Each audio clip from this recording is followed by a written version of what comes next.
Hello. If any of you guys can hear me or see me, would you please just leave me a message in the live chat so I can make sure that everything's working properly. So do that for me, would you, before we get started. Hello. Also want to mention that if anybody wants to, any of you guys can hear me or see me, I'm going to be teaching you a song today. Just leave I'm going to be going over how I in the live chat find the song on the internet, how I properly transpose it into a key that I like. So do that for me. How I actually play it. Would you? I'll show you the chords and also the strum patterns. Hello. Also want to mention that if anybody wants, any of you guys can hear me or see me, I'm teaching you a song questions.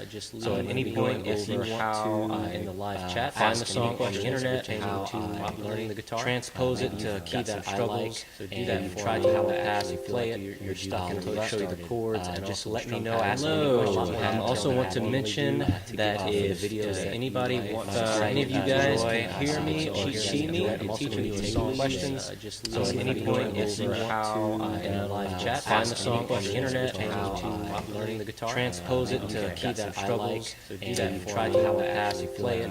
Hello, Noah. And just let me know. Hello. I also want to mention that if anybody wants, any of you guys can hear me or see me, I'm teaching you a song questions. So at any point, as I said, I want to show you how to find the song on the internet and how learning the guitar, transpose it to a key that I like, and try to how pass you play it. Hello, Noah. And just let me know. Hello. I also want to mention that if anybody wants, any of you guys can hear me or see me, I'm teaching you a song questions. So at any point, as I said, I want to show you how to find the song on the internet and how learning the guitar, transpose it to a key that I like, and try to how pass you play it. Hello, Noah. And just see.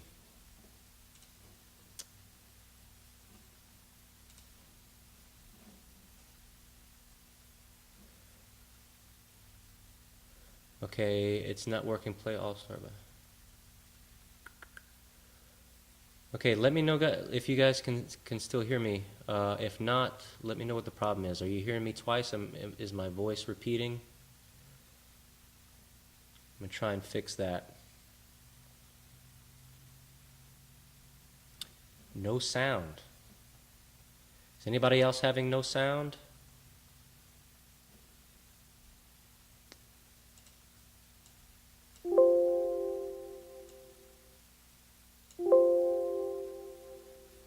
What about now, guys? Let me know if you can hear me.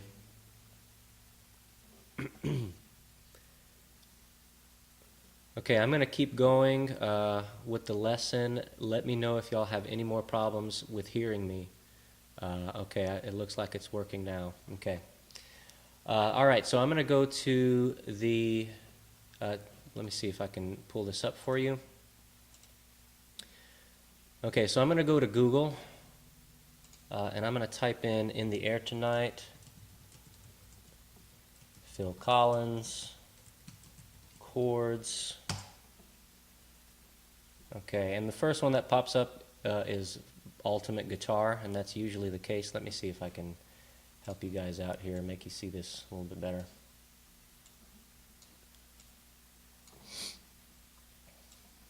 All right, so I'm going to click on In the Air Tonight Chords by Phil Collins. All right, now it looks like the song, we have D minor, C, and B flat. I don't know if you guys can see that. D minor, B, and C flat looks like what the chords are. Okay, let's see. All right, great, Noah. I'm glad to hear that you're learning how far I'll go. Glad that it's working. Cool. Okay, so D minor, C, and B flat. Now, let me just go ahead and show you real quick what that's going to look like. Let me grab, I don't have my, oh, here it is. Okay, so if I were to play this in the key that I found it here on the internet, you would have D minor, let's see, let me move over so you can see me. We're going to have D minor, we're going to have C, and we're going to have B flat, which is a treacherous chord to try to play on the guitar. This is one of the dreadful bar chords, right? And I'm going to mention right up front that, in my opinion, you do not need to learn bar chords. You can if you want to, and it's totally fine, it's totally up to you. But I've been playing the guitar for 15 years. I play in front of hundreds of people every week, and every time I perform, I never use bar chords. I just don't like them, not just because they're more difficult to play, but I find that the alternatives sound better within the chord families that they belong to. So, and that's my big thing. You know, I like to teach chords as a family unit. Chords are meant to sound good together because you're playing songs, so you want them to fit well together. A lot of times these chords sound great by themselves, but if you try to put them in with other, you know, chord progressions that make up a song, they might not sound as good as some other options. So that being said, I have my cheat sheet available for you guys. Let me pull that up right here. So this is my cheat sheet. Some of you may already have it. If you want to get the cheat sheet, you can find it on this video, the top right corner, the little information card. You can click on that, and there's a link to get this cheat sheet. So these are the 18 chords that I use for all of my song tutorials, and we're going to be using them for the song today. And you'll notice that a lot of these chords have a lot in common with each other. Okay, so you've got, for instance, well, we're going to be using the E chord family today. So you'll notice that a lot of these chords have a lot of similarities from one to the next. So you've got this E. Let me make sure you can see me. So you've got an E, you have A2, rather than the traditional A, which has 3 fingers here. A2 just has these 2. It makes the transition easy from the E to the A, right? Very simple transition. And then going from here to that B suspended chord is just a matter of those 2 fingers don't stay on the same 2 strings, and they just slide up 2 frets, and then your first finger comes down on the A string 2nd fret. So it's a very easy transition, and also from here to the C sharp minor is just taking this exact same chord shape and moving it up 2 more frets, okay? So it makes it a very easy transition. Now the alternative to this is to play the B bar chord, right, which is very, very difficult to play, and then the C sharp minor bar chord, okay? So you can play it that way, C sharp minor and B, and then A, and then E.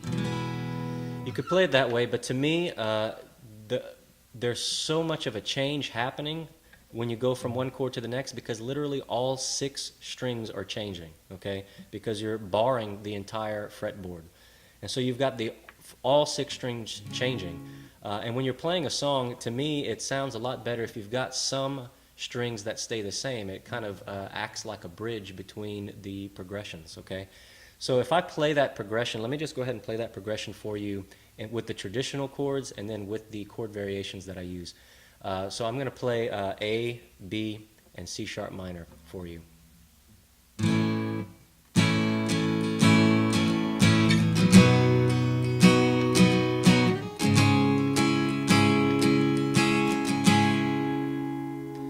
Okay, now if I play it with the variations, this is what it would sound like.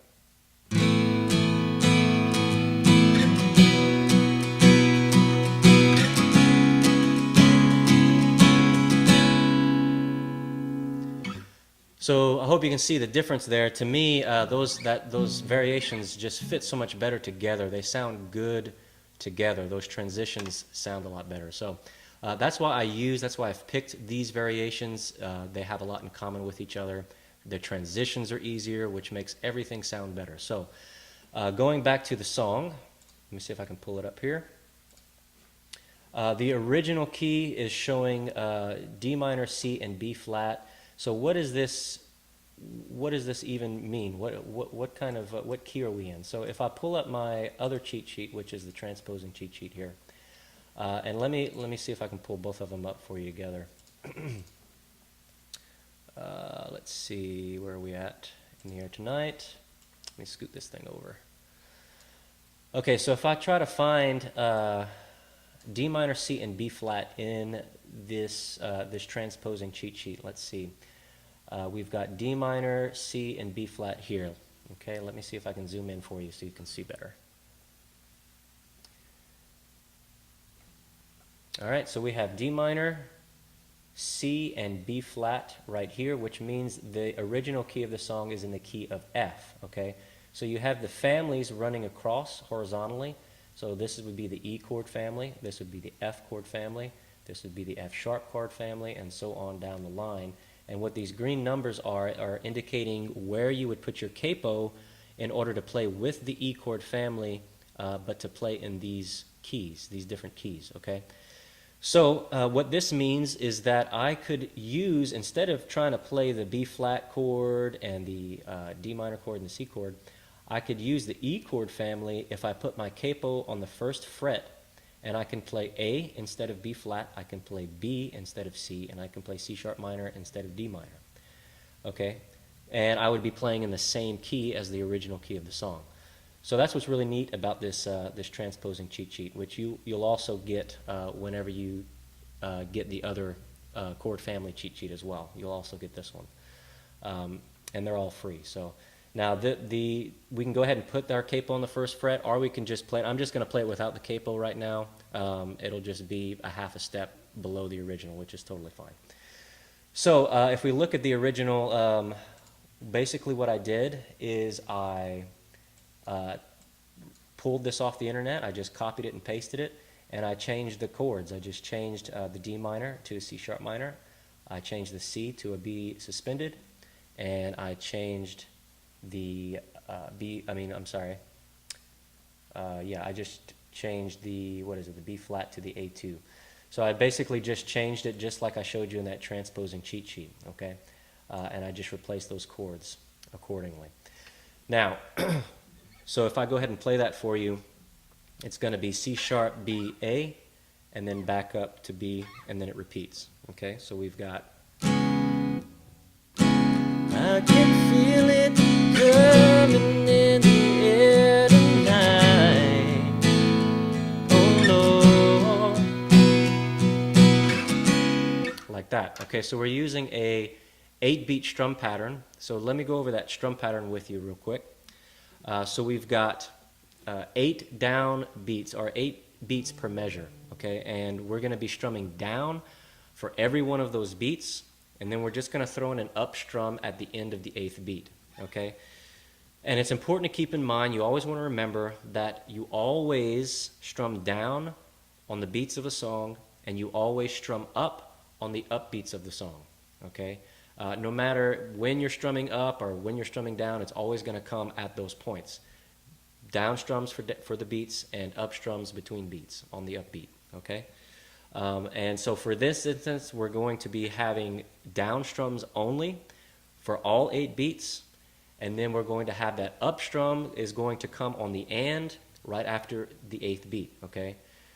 So again, we have 1, 2, 3, 4, 5, 6, 7, 8, and 1, 2, like that, okay?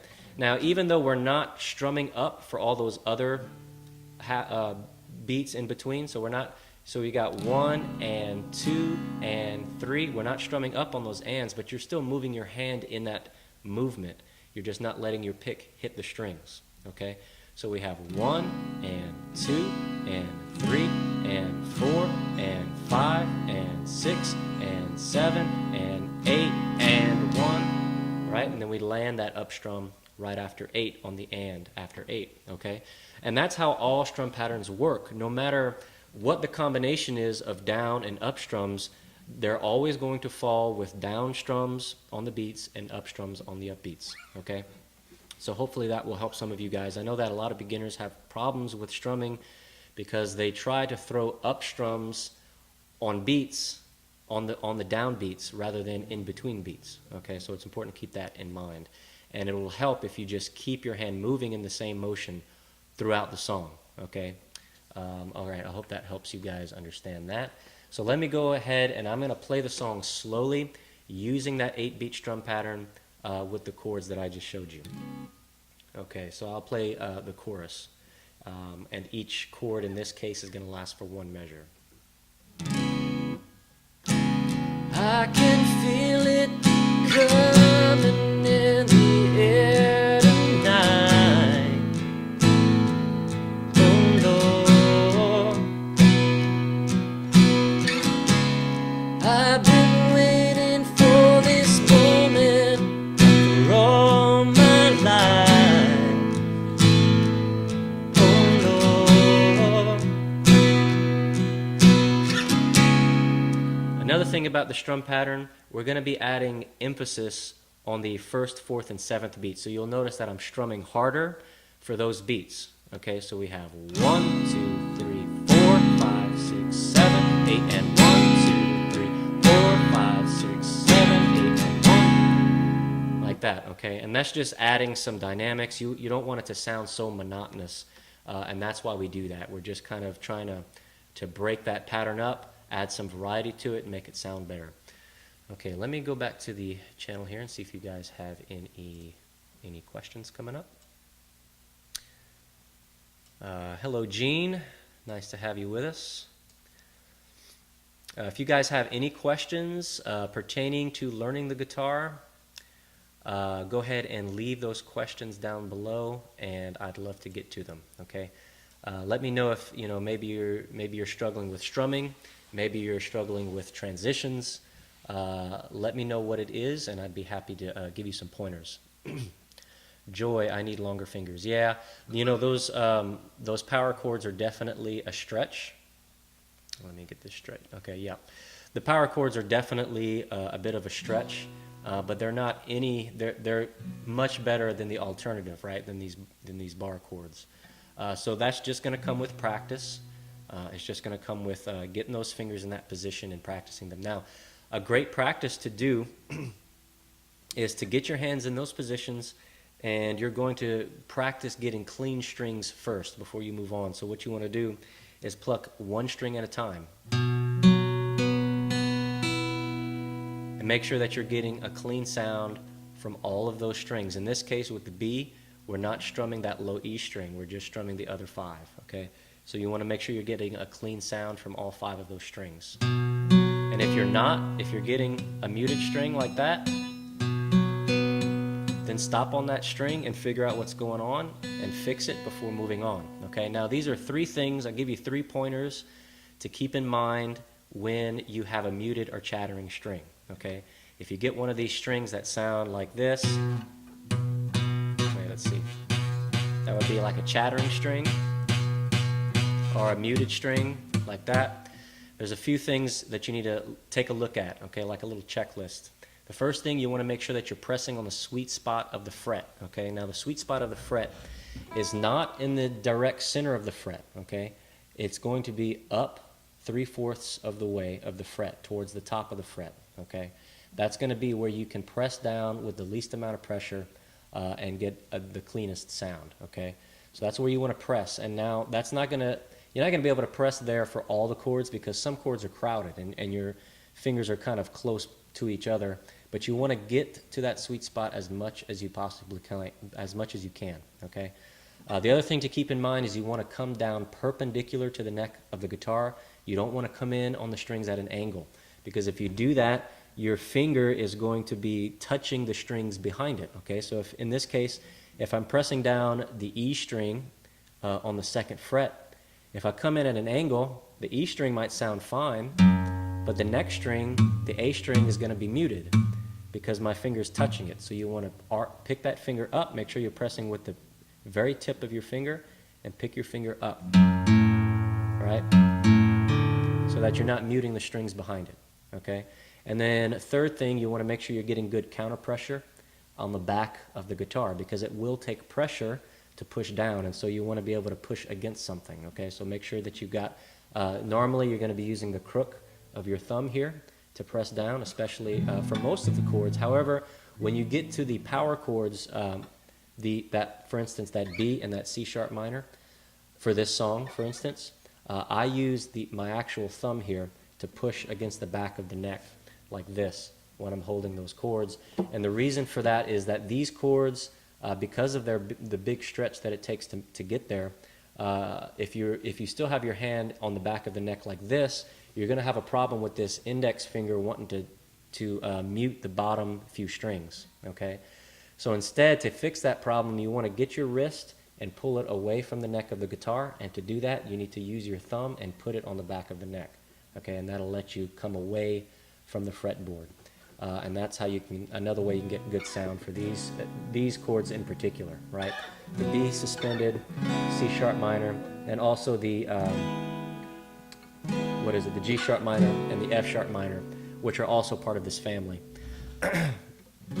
So that's a great thing to keep in mind as well. So again, those 3 pointers, press on the sweet spot of the fret, come down perpendicular to the neck of the guitar, and get good counter pressure on the back of the neck. So if you're running into problems while practicing, while playing chords, getting clean sounds, check those 3 things and fix your fingers before moving on to the next chord, right? Let's see. Let's see. Got a question here. I get really confused sometimes with learning strum patterns and transitions at the same time. Yeah. Okay, so let me go over real quick for you when to make the transitions while you're strumming a song, okay? This is going to be the same thing for every song that you play. No matter what kind of strum pattern you're using, you're going to have it's going to be the exact same thing, okay? So most of the strum patterns I teach to beginners, whether it's a 4-beat strum pattern, a 3-beat strum pattern, or an 8-beat strum pattern, or a 6-beat strum pattern, it doesn't matter how many beats there are. I like to teach the first strum pattern always being just down strums for all those beats with an up strum at the end of the measure, whether that measures 4, 8, 3, or 6 beats, okay? So basically, let's say we've got a 4-beat song. So we're going to have down strums for all 4 beats.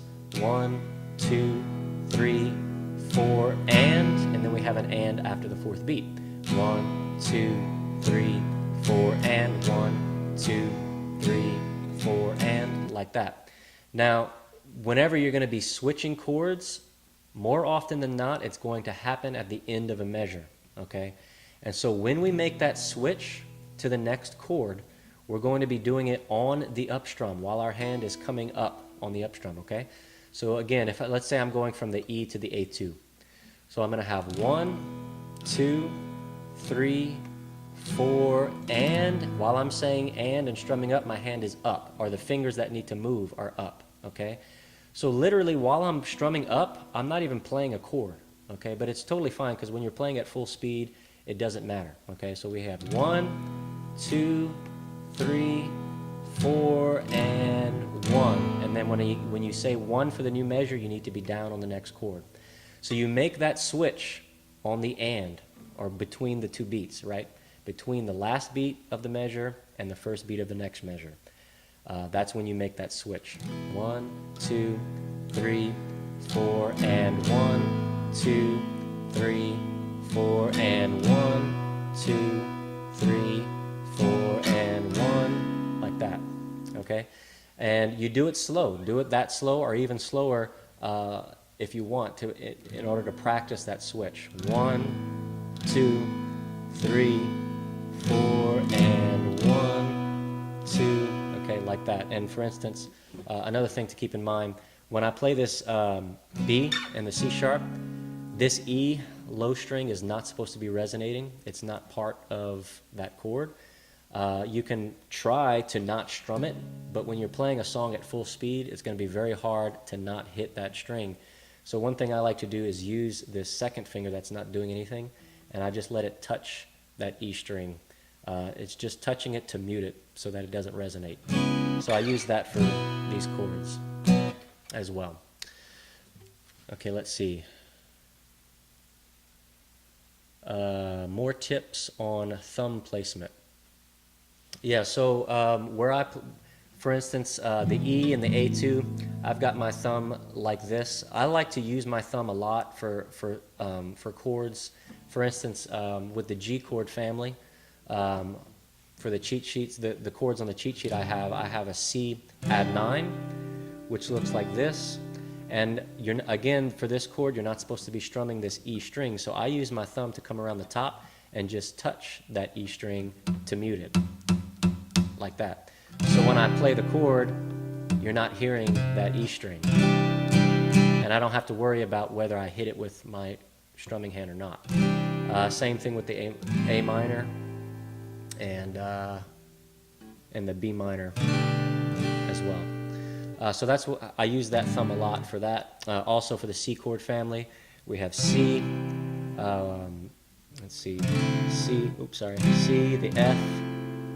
Also, a lot of these in the A minor. Not supposed to play that E string, so I use that thumb over the top to mute it. Okay, so now that's not the case so much for the E chord family because you need to use your thumb on the back of the neck for these power chords, right? So in that case, I'm using my second finger to mute that string for these. And not so much for the G sharp. And you're just going to have to practice it and feel, you know, where you need to put your hand, how you need to hold your wrist to get that clean sound. But these might be a little different for you. I come back around this way for the G sharp and the F sharp minor. Okay, I hope that's helpful. Let's see.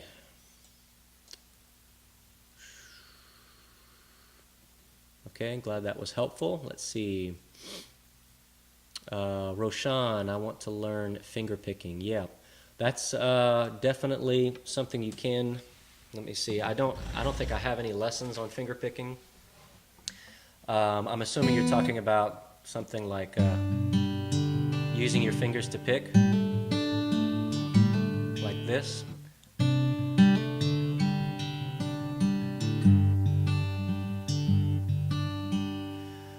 Normally I'm just using these three fingers, so my thumb, my first and my second finger, and I'm using my thumb normally to pluck the main note of the chord. So let's say I'm playing a G chord.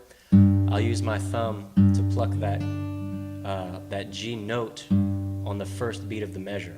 Okay, so I'll do that, and then I'm usually alternating between thumb and my other fingers, 1, 2,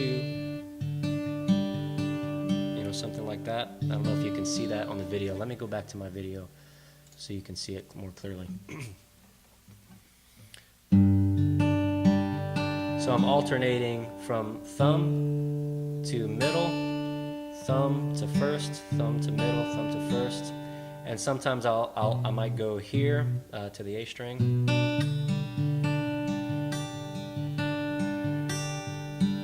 So I got thumb, middle, thumb, first, thumb, middle, thumb, first. And I might, and you just have to play around with it and see which strings sound better.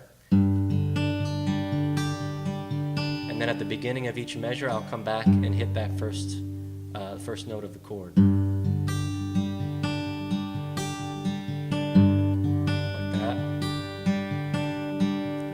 C, I'll start with the first note of that chord, which is the A string, which is our C note.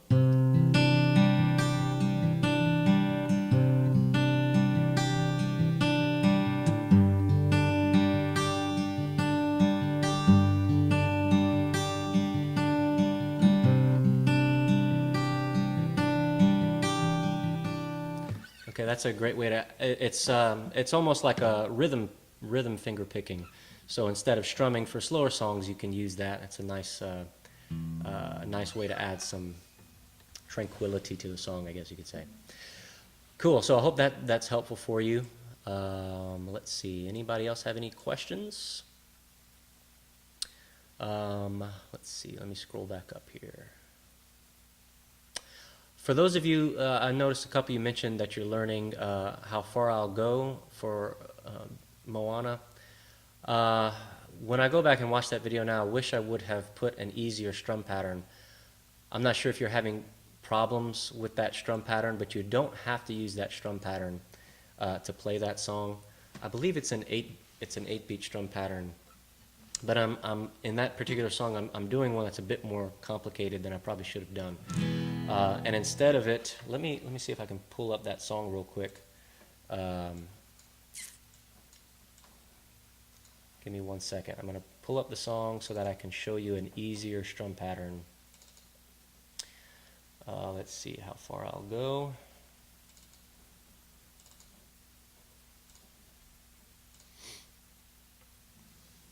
Yeah. So we have C, like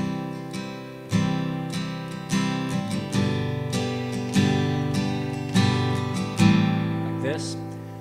But instead of that strum pattern where you've got a lot of alternating down and up strums, and we're cutting out a lot of down strums, and that can get kind of confusing, what we can do instead is just do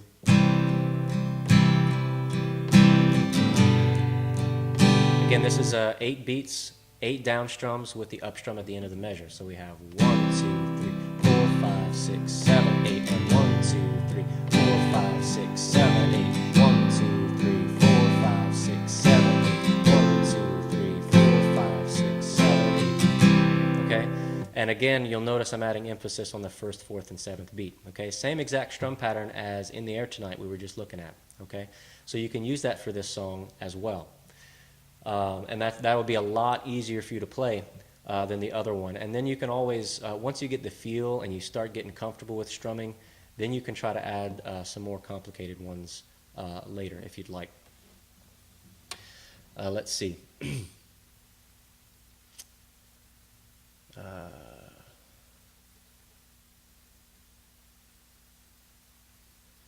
Yeah, so let's see. Yeah, I noticed that you're having problems with that. Yeah.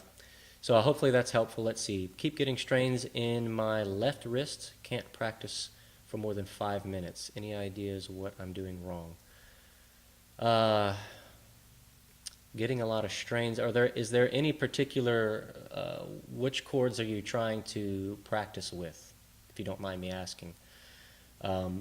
While you answer that question, let me just give you a pointer on practicing. I don't know if you're having also issues with your fingers hurting, but if ever you have, if ever your fingers get sore, what you can always do is do what I like to call the muscle memorization practice. And what that is basically practicing getting your fingers used to the position of the chords without the strain of pressing down on the strings, okay?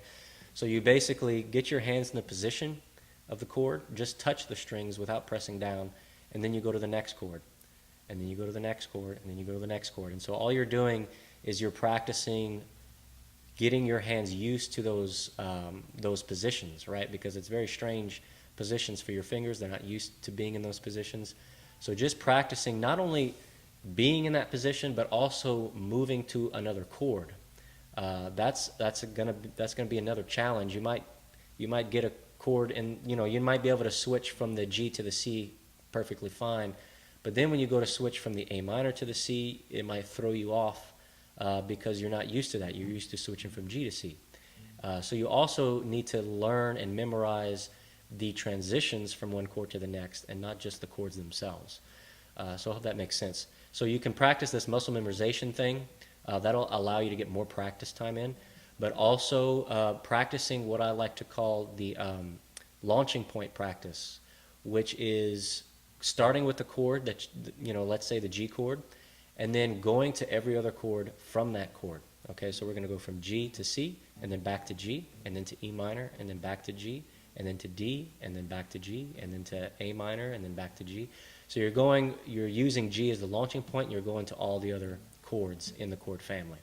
Okay, and that will help you not only to memorize the chord, but also to help your fingers memorize the movement from one chord to the next. Okay, and it'll allow you, by not pressing down, it's going to allow you to practice more. Okay, and get some more practice in. So I hope that helps you. Let's see, yeah. I'm not sure why your wrists in particular would be hurting. Perhaps you might be pressing down too hard, pressing down on the strings too hard. It could be that, I don't know what kind of guitar you're using, but get extra light strings. Extra light strings will be a lot less pain on your fingers. They're a lot easier to press down. So definitely maybe invest in some extra light strings so you don't have to press down so hard. You can also adjust the action. For my guitar, if I were to undo this right here, my guitar came with a little wrench sort of thing, and you can adjust the tension in the neck, and that will either bow it in a concave way or a convex way. I don't know which way you need to turn, but it takes just a little bit of turning to fix that. And what that'll do, it'll make the strings either higher or lower to the fretboard. Now you're gonna have to play around with that, because if you put it too high or if you put it too low, it's going to make a buzz, because your strings are going to be hitting the metal parts of the frets without even touching them. So you need to be careful with that, but it could be that your action on your guitar is too high and you need to press down too much. So that's another thing you could try to do. But also keep in mind to press on the sweet spot of the fret, because you can press with less pressure if you're pressing right there than if you were to try to press in the middle of the fret. Okay? All right, great. Yeah. All right, great. Glad to hear that helps. All right. If you guys have any other questions, let me know. Let's see.